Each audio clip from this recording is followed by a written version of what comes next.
So இன்னைக்கு நம்ம சுடிதார் காட்டினீங்கன்னா நல்லா இருக்கும் நான் நினைக்கிறேன். ஸோ சுடிதார்ஸாக வச்சிருக்கிறீங்க. ஸோ என்ன ப்ரைஸ்ல இருந்து நம்ம ஸ்டார்ட் ஆகுது? சுடிதார் நம்ம கிட்ட இருந்து 195 rupeesல 195. Okay okay. இந்த 195 நம்ம போகும்போது பலருக்கு என்னன்னா சில வீடியோஸ் எல்லாம் பார்க்கும்போது இதை விட கம்மியாகவும் வீடியோஸ் எல்லாம் இருக்குது. வியூஸ்க்காக சில இது பண்றாங்க. நம்ம அடிக்கடி அதை பேசிட்டே வரோம். அந்த மாதிரி ரேட்லாம் கம்மியா இருக்கும்போது அதுல என்ன டிஃபிகல்ட் இருக்கு அதையும் ஷேர் பண்ணுங்க. நானும் அது சொல்லணும்னு தான் விரும்பினேன். பரவாயில்ல நீங்களே சொல்லிட்டீங்க. ஸோ அது என்னன்னா G quality. Okay. only one word G quality. Quality தான். அந்த குவாலிட்டிங்கும் போது அவங்களுக்கு வியூவர்ஸ் புரியணும். அதுக்காக கேட்குறேன். நீங்க என்ன எது விதத்துல குவாலிட்டியில் மீன்ஸ் நான் சொல்றேன்னா சப்போஸ் இதுல உங்களுக்கு ஃபேப்ரிக் காட்டன்ல வந்து இருக்குது. இந்த காட்டன்லயும் நிறைய வெரைட்டி இருக்குது. Okay okay. காட்டன்லயும் சில பேர் மல்மல் காட்டன், செமி காட்டன். அங்க பாத்துட்டீங்கன்னா ஒரு ப்ராடக்ட் ஃபேப்ரிக்கோட ரேஞ்ச் அவங்க கம்மியா பர்ச்சேஸ் பண்ணிட்டு இருக்கிறாங்கன்னா அது கம்மியாயினே இருக்கும். அந்த மாதிரி இதுல ஒண்ணு இருக்கு. சோ நம்ம ஃபேப்ரிக்ல பக்காவா காட்டன்ல பக்காவா நாங்க சொல்ற மாதிரி வெரைட்டி வரும். அதுதான் ஒன்னு ரேஞ்சில் இது. ஓகே. எந்த ஃபேப்ரிக்கா இருந்தாலும் அது தொட்டு பார்த்து தின்னா இருக்கணும். தின்னா இருக்கணும். அந்த மாதிரி ஃபேப்ரிக் எல்லாமே வைஸ் வர்ஸா ரொம்ப அழகா இருக்கணும். அதுக்கேற்ற பத்தி தான் அந்த ரேஞ்சு.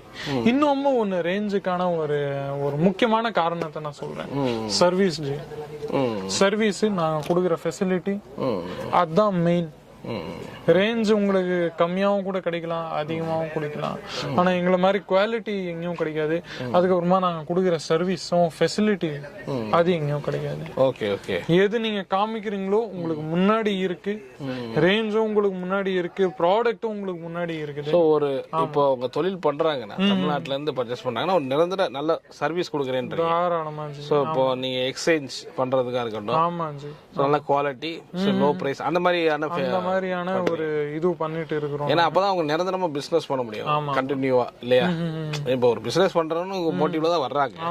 இப்போ வீட்டுல இருந்து கூட பண்ணலாம், இல்ல கடை வச்சு அவங்களுக்கு நீங்க கொடுக்குற சர்வீஸ் பிளஸ் குவாலிட்டி அதை இப்ப புதுசா நிறைய பேர் இருக்காங்க, ஹவுஸ் ஒய்ஃப் இருக்காங்க, நிறைய பேர் கஸ்டமர்ஸ் துணி வியாபாரத்துக்கே புதுசு அவங்க கூட இருக்காங்க.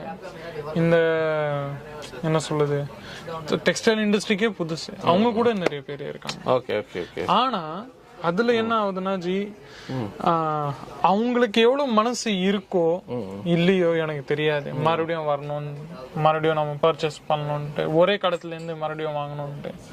அதை விட எங்க மனசுல இருக்கு ஜி, 2வது வாட்டி 3வது வாட்டி 4வது வாட்டி 5வது வாட்டி கஸ்டமர் ரெகுலரா வரணும்.